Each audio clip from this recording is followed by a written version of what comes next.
Hello दोस्तों, नमस्कार। मैं नीरज सर, आपका दोस्त। दोस्तों, एक समस्या बच्चों को हो रही थी कि टीजीटी पीजीटी में हम कौन सी कला की किताब पढ़ें कि हमको मैक्सिमम अंक प्राप्त हो।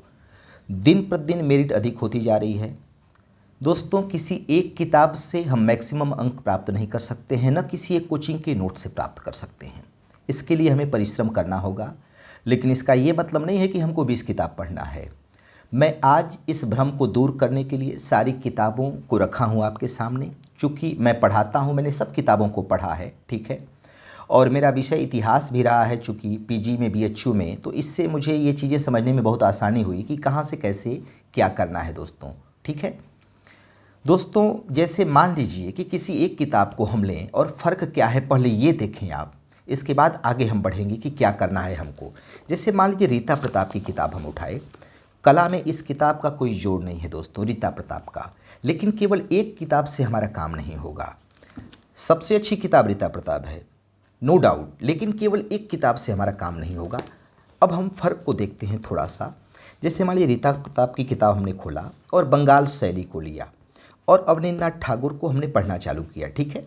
अब इसमें मान लीजिए कि पूरा पढ़ने के बाद एक जगह जो फ़र्क है वो बता रहे हैं आपको। जैसे इतावली कलाकार गिलहार्दी से उन्होंने पेस्टल रंगों द्वारा तैल रंग का प्रभाव दर्शाने और ब्रिटिश कलाकार श्री पामर से रेखा चित्र बनाने का विधिवत प्रशिक्षण लिया और यूरोपीय शैली में चित्र बनाए, ठीक है दोस्तों।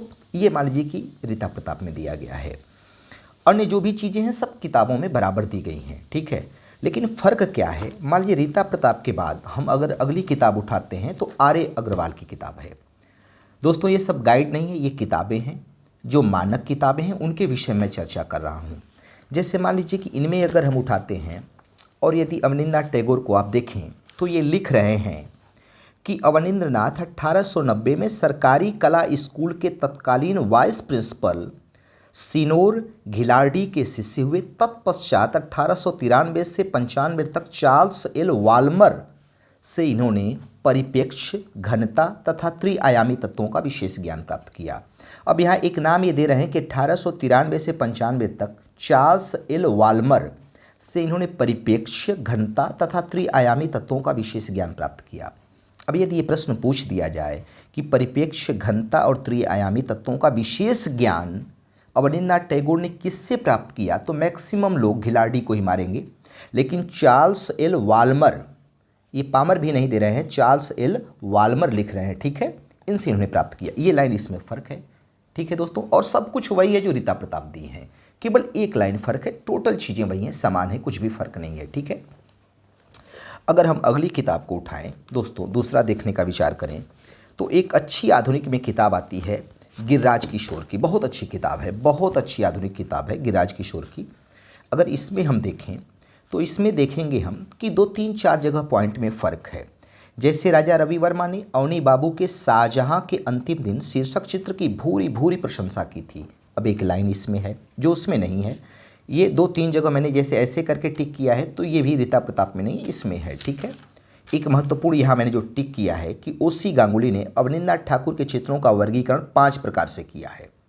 ब्रिटिश अकादमी पद्धति, यमुना चित्र, भारतीय मध्ययुगीन लघु चित्र पद्धति, यात्रा का अंत, चीनी जापानी भारतीय यूरोपीय मिश्रित शैली, खिलौना चित्र इनका, अर्ध प्रभावशाली शैली के कुछ चित्र और फुटकर चित्र।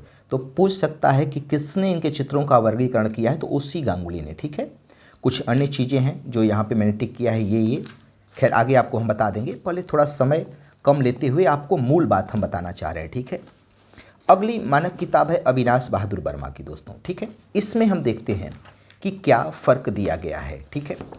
चूँकि आधुनिक अविनाश बहादुर वर्मा में बहुत हल्का दिया गया है, बहुत छोटे छोटे में चित्रकारों का परिचय दिया गया है। अब जैसे इसमें देखेंगे तो अवनींद्रनाथ टैगोर में एक अलिफ लैला का चित्र जो है यहाँ पे, और दूसरा पटना के चित्रकार लाला ईश्वरी प्रसाद से भेंट हुई, मतलब बुलाए अपने यहाँ, ये वाला एक वर्णन है। ये 2 चीज़ें हैं जो फ़र्क में हैं, ठीक है। क्लियर है दोस्तों। एक किताब है हमारे पास राकेश गोस्वामी की दोस्तों, ये 2 खंड में आती है। इनमें केवल आधुनिक के विषय में दिया गया है और बहुत अच्छा दिया गया है। कारण क्या है मैं बताऊं आपसे। देखिए, पीछे एक प्रश्न पूछा था कि रामायण और महाभारत श्रृंखला, मतलब इनका अभी जो पीछे पेपर हुआ है हुसैन का, तो देखिए रामायण और महाभारत श्रृंखला की कृतियाँ हैंडमेड कागज पर स्याही से निर्मित की थीं। इसमें दिया गया है, न तो ये गिरिराज किशोर में है, न रीता प्रवक्ता में है, न अविनाश बहादुर वर्मा में है, न आर्य अग्रवाल में है, किसी में नहीं है, इसमें दिया गया है मान लीजिए, ठीक है। लेकिन इसका मतलब ये नहीं कि हम इसी को पढ़ें, इस भ्रम में मत रहिएगा, ठीक है दोस्तों। हमको पढ़ना कैसे वो हम आपको अभी बताते हैं, पहले एक चीज़ का फ़र्क देखते हुए चलें, ठीक है। ये फ़र्क केवल आधुनिक में मिलता है दोस्तों।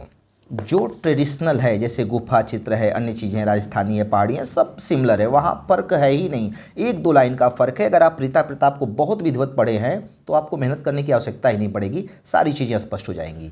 केवल आधुनिक वाले क्षेत्र में जो है वो विस्तार ज़्यादा है, इसलिए थोड़ा सा हमको सतर्क होकर चलना है आधुनिक में। अब हम ट्रेडिशनल में थोड़ा सा आपको बता देंगे क्या है। जैसे मान लीजिए कि मैंने सबको पढ़ा तो जो रीता प्रताप लिखी इन्हीं को सब लोग लिख रहे हैं, कोई फ़र्क नहीं है। लेकिन थोड़ा बहुत जो है मान लीजिए, जैसे घोड़मंगर मिर्ज़ापुर क्षेत्र में विजयगढ़ दुर्ग के समीप स्थित घोड़मंगर में गेरुए रंग से पूरक शैली में अंकित गैंडे का शिकार का एक चित्र है। ये घोड़मंगर दे दिए, ये ठीक है। इसके सिवा रीता प्रताप में दूसरी बात यहाँ इसके विषय में चर्चा नहीं है। अब एक NCERT आती है, ये देखें, कक्षा 11-12 की NCERT आती है। अगर इसमें हम देखें इसी बात को, तो काकबर ने 1883 की डायरी में लिखा है कि विजयगढ़ दुर्ग के पास हरनी हरण नामक गुफा में उन्हें सांभर, 12 सिंगे आदि अनेक पशुओं के चित्र मिले हैं। यहीं एक गैंडे के शिकार का भी चित्र मिला है जिसमें 6 आदमी भाले से पशु पर हमला कर रहे हैं। अब एक बार घोड़मगर दिया है ऑप्शन में, एक बार हरनी हरण दिया है, ठीक है दोस्तों। तो एक दो लाइन कहीं कहीं फ़र्क हो जाती है, कुछ न कुछ। लेकिन अब देखिए NCERT किताब है, अब एक दिया है हर्बर्ट रीड ने अपनी पुस्तक आर्ट सोसाइटी में लिखा है कि कला का जन्म स्वतः तत्कालीन मानव द्वारा हुआ है। अब ये कभी पूछ सकता है कि आर्ट ऑफ सोसाइटी पुस्तक किसकी है, हर्बर्ट रीड की पुस्तक है। तो कुछ न कुछ मिलती हैं चीज़ें जो कि मतलब काम की होती हैं, ठीक है दोस्तों। एक ये किताब है। अब देखें, अगर इनको हम उठाएं, इन दो किताबों को, भगवती शरण उपाध्याय को, तो ये बहुत अच्छी किताबें हैं, लेकिन इनमें परीक्षा के दृष्टिकोण से सूचना नहीं, ये समझ केवल विकसित करती हैं, ठीक है। और आज का दौर है TGT PGT का कि हमको सूचना चाहिए, इसलिए इसको अगर आप कहेंगे तो हम एक दिन पढ़ के बता देंगे कि इसमें क्या है। हमने दोनों को पढ़ा है, कुछ विशेष नहीं है, ठीक है, लेकिन आपकी समझ को विकसित करता है। वो हम आपको एक दिन में आप कहेंगे कि सर इसको थोड़ा पढ़ के बता दीजिए, तो हम बता सकते हैं। वैसे ही मैंने जब इनको पढ़ा, प्राणनाथ मांगो को, ये किताब, तो ये किताब महंगी मिलती है दोस्तों, लेकिन इस किताब में जो दिया गया है वो ये प्रिंट अच्छा है। अब ये सोचें कि इसमें सूचनाएं अन्य किताबों से बहुत ज़्यादा दी गई हैं, तो ये भ्रम है। इस किताब को आप कहेंगे तो हम 3-4 दिन में लाइन टू लाइन पढ़ के आपको बता देंगे कि क्या इसमें फ़र्क है, क्या आपको लेने लायक है, क्या लेने लायक नहीं है, ठीक है। आप कहेंगे तो इसको हम पूरा पढ़ के बता देंगे आपको 3-4 दिन में कि क्या देखिए इसमें विशेष है, क्या विशेष नहीं है। आपका रास्ता आसान हो जाएगा, ठीक है दोस्तों। देखिए, कुछ चीज़ें ऐसी होती हैं, किताब पढ़ने से लाभ क्या होता है। जैसे गिरिराज किशोर की 2 किताबें हैं, एक तो भारतीय आधुनिक चित्रकला और एक आधुनिक चित्रकला जो है पाश्चात्य का है, और एक इनका आता है ये रूपांकन, ठीक है। ये तीनों किताब इनकी बहुत अच्छी है। अब पिछली बार आपके प्रश्न पूछा था कि दादावाद शब्द किसने दिया था। देखिए कितना बेहतर तरीके से लिखा है कि इसके नामकरण पर विचार करते समय फ्रेंच शब्दकोश का सहारा लेते हुए त्रिस्ता जारा द्वारा बंद शब्दकोश में कागज काटने वाले चाकू घुमाकर जब उसी पृष्ठ को रीता प्रताप के साथ पढ़ना जरूरी है, ठीक है दोस्तों। इसके सिवा मैंने देखा है, जैसे मान लीजिए कि ये राकेश गोस्वामी की अलग अलग किताबें हैं, जैसे आधुनिक की है ये, मान लीजिए ये है, और राकेश गोस्वामी का एक रिवीजन नोट्स आता है। ये 4-5 किताबें मैंने लिया, सबको पढ़ा, मैंने देखा तो मेहनत बहुत अच्छा किए हैं। कई किताबों से कलेक्शन एक जगह करके दिए हैं, आपके लिए बड़ा फ़ायदेमंद रहेगा। और पाश्चात्य में इसमें इन्होंने ऐसा कलेक्शन किया है कि जैसे ममता चतुर्वेदी को मान लीजिए आप पढ़ते हैं इसमें, ठीक है, तो इसी को छांट कर इन्होंने इसमें दिया है और अन्य किताबों से भी छांट करके दिया है, बहुत अच्छा है। लेकिन अब जैसे यही दादा शब्द इन्होंने पाश्चात्य में अपने नहीं दिया कि दादा शब्द कहाँ से मिला। अब ये किताब गिरिराज किशोर में ही दी गई थी, ये एक फ़र्क है दोस्तों, ठीक है। दूसरा, इतिहास का विद्यार्थी होने के नाते मैं कुछ चीज़ आपको बताना चाहता हूँ।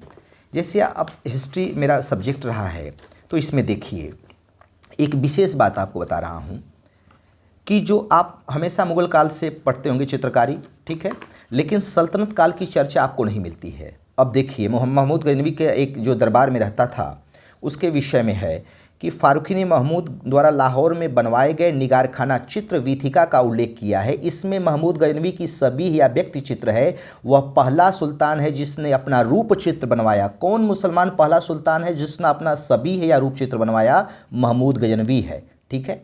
और देखिए इसी में आगे जब हम पढ़ेंगे हिस्ट्री वाले पार्ट में, तो यहाँ सल्तनत युगीन चित्रकला है। इसमें दिया गया है कि हरमोज गोड द्वारा पहला विद्वान था जिसने अपने लेख the Indian society of oriental art में सल्तनतकालीन चित्रों के अस्तित्व को प्रमाणित किया है। अब कभी भी आपसे पूछ सकता है कि किसने the Indian society of oriental art में सल्तनतकालीन चित्रों को प्रमाणित किया। अब उसमें उसने इतना वर्णन दिया है, कहाँ कहाँ चित्र मिले हैं, कौन कौन से चित्र मिले हैं। ठीक है दोस्तों, तो मेरे कहने का मतलब है कि ये जितनी किताबें, जैसे मैंने मान लीजिए कि ये भी हमने 3 पढ़ा है, कला संस्कृत ये है और ये है और दृष्टि का है, तीनों मैंने पढ़ा। इसमें से समझिए कि थोड़ी सी चीज़ें आपको देने लायक है, थोड़ी सी चीज़ें, वो मोटी किताब से मतलब नहीं है, थोड़ी सी चीज़ें। अब दोस्तों जो भी चीज़ें हैं, जितनी किताबें हैं, जैसे मैंने ये 2-3 नोट्स मंगवाया मैं देखने के लिए कि क्या नोट्सों में है। जैसे PN वर्मा का है, ये चंद्रा का नोट्स है। ठीक है, तो किताब जो है उसका मतलब दूसरा होता है दोस्तों। और जब हमको 110 से ऊपर जाना होता है, 114-15 जाना होता है, तो हमको थोड़ा गहन अध्ययन करना पड़ेगा। भ्रम में रहेंगे तो ये हमारा नुकसान होगा। दोस्तों यदि आप ये चाहते हैं कि हम पढ़ दें आपके लिए, तो हम एक एक किताब टारगेट, जैसे प्राणनाथ मांगो है, अब इसी को आप कह देंगे कि सर इसको थोड़ा सा पढ़ के हमको बता दीजिए, तो हम ऐसे ही आपको पढ़ के बता देंगे, एक एक चैप्टर उठाएंगे। ठीक है, और ये बहुत आसान है। जैसे रवींद्रनाथ टैगोर है, इसमें तो कुछ भी नहीं है, 1-2 लाइन है जो इस पर हम टिक नहीं करते हैं, इसलिए कि इसका प्रिंट इतना सुंदर है कि कहे हद नहीं, हमको अच्छा लगता है इसलिए टिक नहीं करते हैं। लेकिन आपको बता देंगे कि इसमें 1 लाइन ये जो है वो फ़र्क है, आप चाहें तो नोट कर सकते हैं। और सब कुछ रीता प्रताप का है, तो आप कहेंगे तो ऐसे करके हम कर सकते हैं। अगर कुछ लोग हमसे जुड़ते हैं, वो चाहते हैं, तो आप मैसेज करिएगा कि सर हमको एक एक किताब आप, जैसे ममता चतुर्वेदी हैं, सर पाश्चात्य में क्या है हमको बता दें, तो 3-4 दिन का टारगेट लेंगे। ममता चतुर्वेदी में हमने पढ़ के टिक किया, आपको बता देंगे कि ये प्रश्न बनने लायक हैं। दोस्तों NCERT में क्या है सर बता दीजिए, तो एक दिन उठाएंगे, NCERT में आपको बता देंगे कि इनमें क्या क्या चित्र है और क्या क्या दिए गए हैं NCERT वाले में। तो आप लोग हमसे जुटिएगा तो ये हम काम करेंगे दोस्तों। ठीक है, दरअसल हम अभ्युदय में पढ़ाते हैं दोस्तों सिविल सेवा के लिए, लेकिन कला का भी क्लास मैंने चालू किया है। तो चूँकि सिविल सेवा हमारा क्षेत्र रहा है, गहन अध्ययन करना हम लोगों की आदत रही है, और इतिहास हमारा क्षेत्र रहा है, तो मैं जब देखा हूँ पिछले साल के प्रश्न, सारी किताबों को मैं देखा हूँ, तो एक डिसीजन पे आया हूँ कि कुछ किताबें मूल है जिसे पढ़ना बहुत जरूरी है। एक रीता प्रताप बेहद आवश्यक है, इसके सिवा गिरिराज किशोर का पाश्चात्य और आधुनिक भारतीय, ये 3 किताबें, एक उनका रूपांकन, ये किताब, इतना पढ़ना आपको ज़रूरी है। इसके सिवा आप एक राकेश गोस्वामी की लगा लें, और घटना चक्र और यूथ का हल, दोनों को, दरअसल यूथ में कुछ गलतियां हैं कुछ, उसको दोनों को मिलाकर कर लेंगे तो आपको ये 20 किताब से कोई मतलब नहीं रहेगा। अगर आप चाहते हैं कि नहीं सर थोड़ा सा हमको सारी किताबों का फीडबैक दे दें और बता दें, या पढ़ कर बता दें, तो अभी समय है। तो अगर आप हमारे साथ जुटेंगे तो हम पढ़ के सब कुछ बता सकते हैं आपको। एक एक किताब उठाएंगे और एक एक किताब ख़त्म करते हुए चलेंगे। चूँकि सारी किताबें मैं पढ़ा हूँ, मान लीजिए कि मैंने आधुनिक ही उठाया, तो एक लेसन मैंने बताया कि रीता प्रताप में ये दिया गया है। अब दोस्तों ये 5 किताबों में क्या दिया गया है आप देख लें और आपको फ़र्क बता देंगे। तो यदि मेरा वीडियो पसंद आएगा दोस्तों, अच्छा लगेगा, तो सब्सक्राइब, शेयर और लाइक करिएगा और हमसे जुटिएगा। तो हम कला में जो आपकी समस्या है बिल्कुल समाप्त कर देंगे दोस्तों, और मेरिट से आप निश्चिंत रहिएगा। धन्यवाद दोस्तों।